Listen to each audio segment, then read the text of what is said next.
Kali ini Minute akan membahas drama Korea yang berjudul Love Next Door. Tanpa berlama lagi, episode 11, mari kita review. Seung-hyo enak-enakan ikut makan di rumahnya Seok-hyo. Setelahnya, Seok-hyo meminta Seung-hyo untuk membacakan buku resep yang berbahasa Prancis. Tapi Seok-hyo tak lama malah tertidur. Melihat Seok-hyo yang terlelap, Seung-hyo pun membisikkan suatu kalimat yang diucapkan dalam bahasa Prancis dan tak sengaja terekam oleh ponselnya Seok-hyo. Hingga ujungnya Seung-hyo ikut tertidur juga. Dan begitu Seok-hyo terbangun, ia menatap dalam Seung-hyo yang tertidur dan meraba wajah Seung-hyo yang membuat Seung-hyo langsung terbangun. Langsung canggunglah suasana di sana. Pipi keduanya pun memerah. Sedangkan ibu Seung-hyo jadi murung karena tiba-tiba diajak bercerai. Namun begitu ibu berlagak kuat. Dan Seung-hyo yang canggung begitu langsung kabur tapi kejedot pintu karena kedatangannya Moem. Sambil mengobati Seung-hyo, Moem pun menggoda. Pasti tadi terjadi sesuatu pada Seung-hyo dan Seok-hyo kan? Dan ujungnya Seung-hyo malah curhat perihal susu yang kadaluarsa. Pertanda Seok-hyo harus menjawab perasaannya. Katanya ia tak mau mendorong Seok-hyo untuk menjawabnya karena ia masih banyak pikiran dan tekanan. Dan lagi curhat begitu tak lama Dan Ho datang. Moem pun kelimpungan langsung kabur dari sana. Seok-hyo dan Seung-hyo di masing-masing kamar terus memperhatikan tanggal kadaluarsa susu dan akhirnya terlewat sudah hari itu begitu saja. Yeondu kini tak punya pengasuh dan tiba-tiba ibu Moem mengajukan diri untuk menjadi pengasuh barunya. Moem sungguh kaget mendengar hal itu. Dan karena tak bisa mengelak dari pertemuannya dengan Dan Ho lagi, buru-buru Moem pun meminta maaf atas kejadian tempo hari. Rasa canggung di antara keduanya masih saja terasa. Moem bahkan sampai bermimpi unik. Ia menyelamatkan dunia bersama dengan manusia lumpurnya. Dan karena kini Yeondu diasuh ibu, ketiganya pun seperti ibu, anak, dan cucu pergi ke sauna bersama. Yeondu lalu curhat jika ia sebetulnya iri karena orang lain memiliki ibu sedangkan dirinya tak punya. Di rumahnya, ayah dan ibu terlihat sudah legowo meski memang tak setuju.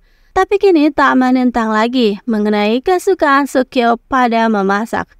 Sementara itu, Seung-hyo terlihat sedih dan menderita. Ia sedang mengingat kejadian dahulu di mana saat kecil mendengar ayah dan ibu bertengkar hebat. Dan ibu pun berkata jika ia merasa dikekang dan menyesal telah melahirkan Seung-hyo. Kenapa tiba-tiba Seung-hyo mengingat kejadian pahit itu lagi? Ternyata tadi ayah dan ibu tiba-tiba mengajak Seung-hyo makan malam keluarga. Tapi ternyata itu bertujuan untuk memberitahukan jika ibu akan ditugaskan kembali ke Afrika. Dan juga mengumumkan perceraian keduanya. Seung-hyo pura-pura tak peduli, tapi ia langsung pamit begitu saja. Dan ternyata ia pun syok juga mendengar hal itu. Sampai Seung-hyo mabuk berat, hingga pemilik kedai harus menelpon Seok-hyo untuk datang. Dalam mabuknya, Seung-hyo pun curhat semua kegelisahannya sampai ia menangis. Padahal sudah sekian lama keluarganya tak makan malam bersama. Tidak seperti keluarga hangatnya Seok-hyo. Namun malah mendengar berita seperti itu. Dari luar, keluarga mereka memang tampak seperti memiliki segalanya. Dan sejujurnya, Seung-hyo memang sudah bisa menduga perpisahan ini. Tapi tetap saja takut dan terasa menyakitkan. Seok-hyo tak berkata banyak, ia hanya bisa menenangkan Seung-hyo. Dan ibu Seung-hyo berpamitan pada ibu Seok-hyo karena esok harinya ia akan pergi ke Afrika. Sungguh sangat tiba-tiba. Mendengar hal itu, Seok-hyo langsung memberitahu jika sebetulnya Seung-hyo sangat sedih. Sedari kecil, ia selalu menunggu ibu seperti seseorang yang main petak umpet seumur hidupnya. Ia pasti ingin ditemukan oleh ibunya. Ibu hanya bisa menahan tangis. Ternyata sebelumnya, ayah dan ibu telah mendaftarkan perceraian mereka. Tapi ada masa tunggu 1 bulan. Dan ibu Seung-hyo benar-benar terlihat egois karena mengabari jika esok hari ia akan segera pergi. Sang Hyo pun sok kuat lagi, ketus pada ibu dan katanya tak peduli. Hingga akhirnya ibu pun pergi begitu saja dari rumah. Dan geng ibu-ibu alias geng Lavender langsung sedih dan juga marah karena ditinggalkan mendadak oleh temannya yang paling pintar itu. Pagi-pagi Sokyu sudah bertengger di kantornya Seung Hyo dan memberikan foto lama. Ketika kecil dulu, keluarga mengadakan makan malam. Foto keluarga yang terlihat tampak bahagia. Namun tak lama mendapat kabar jika ibu telah menghilang meninggalkan kopernya di bandara. Dan akhirnya dibawa ke kantor polisi. Dan ponsel ibu malah ada di dalam koper. Seung Hyo lalu mencoba membuka, tapi kodenya selalu saja salah. Dan ketika ayah mencoba, terbuka begitu saja. Ayah pun terkaget karena kodenya itu adalah tanggal pernikahan mereka. Dan akhirnya terkuak juga. Ayah menelpon teman dekat istrinya. Lalu pria itu pun menjelaskan jika tingkahnya akhir-akhir ini aneh. Seolah lupa jika ia itu sudah memutuskan untuk pensiun. Ayah langsung panik seketika. Sudah jelas, ibu Seung Hyo memiliki sebuah penyakit. Kini ia pun tampak linglung sendiri karena kehilangan koper dan lupa kenapa kini ia malah berada di kuil. Dalam keadaan bingung dan ketakutan tersebut, ibu malah terjerembab jatuh ke dalam tebing. Sedangkan Sokyu dan juga Seung Hyo dengan cemas menanyakan keberadaan ibunya pada teman-teman yang lain. Tapi tentu mereka pun tak tahu dan untungnya mendapatkan info jika ibu sempat pergi ke kuil. Segera mereka pun mendatangi kuil yang dimaksud, namun ibu memang sudah tak ada di sana. Dan tambah cemas saja ketika Seung Hyo menemukan satu sepatu milik ibunya. Dan setelah dicari ke sana kemari, akhirnya ayah bisa menemukan istrinya yang sedang pingsan. Dan masih ada untungnya, hanya terkilir saja. Hingga akhirnya keduanya pun mengeluarkan perasaan yang terpendam selama ini. Saling merindukan satu sama lain. Sedang reuni begitu, Seung Hyo pun datang dan langsung marah-marah.